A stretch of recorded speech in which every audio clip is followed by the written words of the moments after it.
एक कदम ईश्वर की ओर। उत्पत्ति प्रकरण 85वां सर्ग। सृष्टि करने की इच्छा कर रहे ब्रह्मा का 10 ब्रह्मांडों को देखना, वहां के एक सूर्य द्वारा उनके यथार्थ तत्व का वर्णन। श्री वशिष्ठ जी ने कहा, हे श्री राम जी, मुझसे जो पहले ब्रह्मा ने कहा था उस सब को मैं ब्रह्मा से कहे गए ऐन्दवोपाख्यान द्वारा आपसे कहता हूँ, क्योंकि आप मुझसे पूछ रहे हैं। पहले मैंने भगवान ब्रह्मा से पूछा था, हे ब्रह्मन, ये सब ब्रह्मांड कैसे उत्पन्न होते हैं? मेरे प्रश्नों को सुनकर तुमने जो पूछा उसे मैं तुमसे कहूंगा, ऐसी प्रतिज्ञा कर लोक पितामह ब्रह्मा ने ऐन्दवोपाख्यान से युक्त ये गंभीरार्थक वचन मुझसे कहे। ब्रह्मा जी ने कहा, वत्स श्री वशिष्ठ, जगत भाव को धारण करने की शक्ति वाला यह मन ही इस प्रकार सब पदार्थों के रूप में स्फुरित होता है, जैसे कि जलाशय में विशालता को प्राप्त वीची बड़े बड़े आवर्तों के रूप से जल ही स्फुरित होता है। पहले किसी कल्प के आरंभ में जागे हुए और संसार की सृष्टि करने वाले मेरा जो कुछ वृत्तांत हुआ उसे आप सुनिए। किसी समय कल्प के अंत में संपूर्ण जगत का संहार करके अकेले मैंने ही एकाग्र और स्वस्थ होकर कल्पांत रूपी रात्रि को बिताया।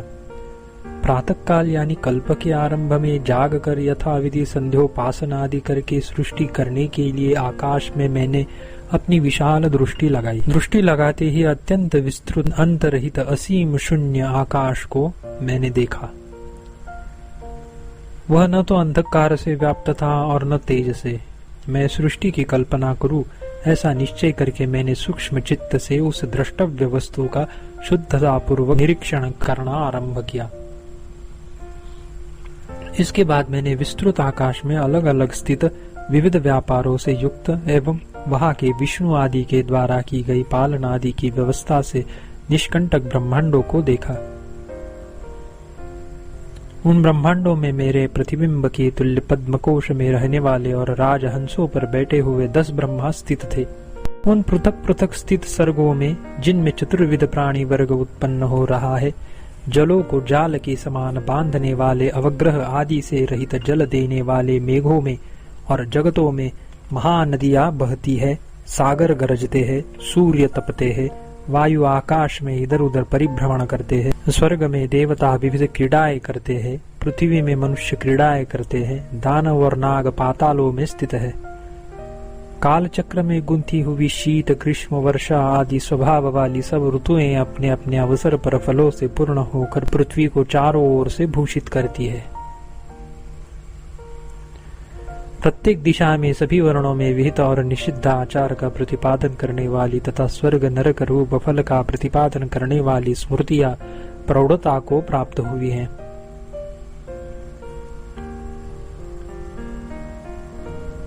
भोग और मोक्ष रूप फल को चाहने वाले संपूर्ण प्राणी अपनी अपनी इच्छा अनुसार अवसर पर अपने अपने प्रवृत्ति क्रम के अनुसार यत्न करते हैं। 7 लोक, 7 द्वीप, समुद्र, पर्वत, जिन्हें काल विनाश की ओर ले जाने वाला ये है यानी विनाशी है, बड़े कोलाहल से युक्त होकर स्फुरित होते हैं। तम कहीं पर अनावृत देश में ह्रासता को प्राप्त होता है, कहीं पर पर्वत गुहा आदि में अत्यंत स्थिर रूपी से स्थित है और कहीं पर सब झाड़ियों में तेज के कणों से मिश्रित होकर स्थित है। जिसमें आकाश रूपी नीलोत्पल के मध्य में मेघ रूपी भ्रमर घूम रहे हैं तथा चमकते हुए तारा समूह रूपी केसर से पूर्णता को प्राप्त जगत सरोवर के सदृश स्थित है। कल्पांत की तरह निबिड़ कुहरा में मेरु की झाड़ियों में ऐसे स्थित है जैसे कि सेमल की निर्मल रुई उसकी गुठली के अंदर रहती है। लोकालोक पर्वत ही जिसकी श्रृंखला है, शब्द करते हुए अर्णव ही जिसके भूषण के शब्द है, अंधकार के टुकड़े ही जिसमें इंद्रनील मणि की प्रभाएं हैं, अपने भीतर स्थित रत्नों से जो विराजित है, धान आदि के बीज ही प्राणियों द्वारा आस्वादित होने के कारण जिसकी अधर सुधा है और प्राणियों के शब्द ही जिसके मधुर स्फुट भाग विलास है, इस प्रकार की पृथ्वी अपने अंतःपुर में नायिका के समान भुवनाभोग में स्थित है। संवत्सर लक्ष्मी के कंठ में धारण की गई अंधकार और प्रकाश रूपी श्वेत कमल और नील कमलों से बनी हुई माला के अंदर प्रविष्ट, अतएव उसके पराग के तुल्य बिजली नक्षत्र आदि से व्याप्त होने के कारण हल्दी के लेप के तुल्य रात्रि समूह रूप अंग राग रंजित खूब गौर कंठ वक्षस्थल उदर त्रिवली नाभि आदि अंगों की पंक्ति की तरह द्युलोक दिखाई देता है। भुवन रूपी गर्तों में स्थित बहुत से प्राणी जिनमें बीज के यानी दाड़िम बीज के तुल्य है, ऐसे लोक जो तेजो युक्त होकर प्रकाशित हो रहे हैं, दाड़िमों की तरह दिखाई देते हैं। 3 प्रवाहों वाली ऊर्ध्वलोक में और अधोलोक में गमन और आगमन करने वाली गंगा नदी, जो कि चंद्रमा की कला के समान निर्मल है, जगत की यज्ञोपवीत के समान स्फुरित होती है। दिशा रूपी लताओं में दलित रूपी फूलों से युक्त मेघ रूपी पल्लव वायु से टकराकर इधर उधर घूमते हैं, नष्ट होते और फिर उत्पन्न होते हैं। समुद्र भूमि और आकाश का आश्रयभूत जगत वितानों से यानी विस्तारों से शोभित होने वाली गंधर्व नगरी नगर की उद्यान लता के समान शोभित है, वास्तविक नहीं है। उन भुवनों के मध्य में गूलर के फल के मध्य में स्थित छोटे छोटे मशकों के समान देवता असुर नर नाग आदि संघर्षः घू घू शब्द करते हुए स्थित है। उन लोकों के मध्य में युग कल्प क्षण लव कला काष्ठा आदि से युक्त अतर्कित सबके विनाश की प्रतीक्षा करने वाला काल बहता है। इस सब का अपने परम शुद्ध चित्त से विचार कर मैं अत्यंत विस्मय को प्राप्त हुआ कि यह क्या है और कैसे है।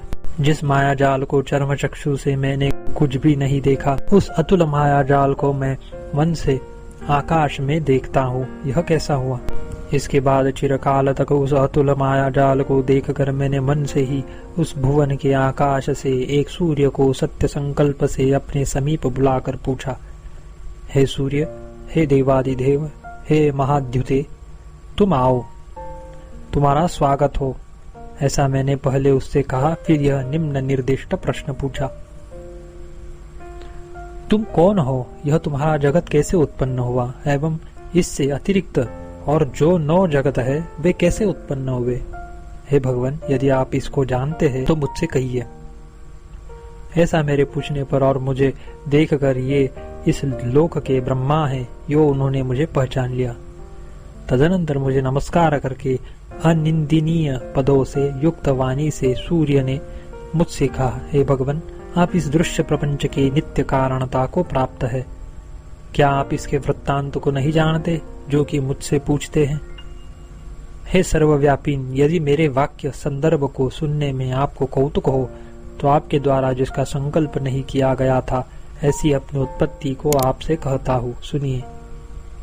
हे महात्मन, आप सर्वशक्तिमान होने के कारण व्यवहार में ईश्वर रूप से व्यवहृत होते हैं और परमार्थ दृष्टि से तो आप महात्मा हैं। यह सत है या असत है, जो तत्वतः बोध न होने के कारण विमोहित करने वाली और निरंतर जगत की रचना करने वाली तथा कभी सत कभी असत कहीं पर असत, यो देश और काल से परिच्छिन्न जगत की सत्ता दर्शाने में कुशल कलाओं से जो चारों ओर से व्याप्त है, वह मन ही तत्त रूप में स्फुरित हो रहा है, यह आप जानिए। 85वां सर्ग समाप्त।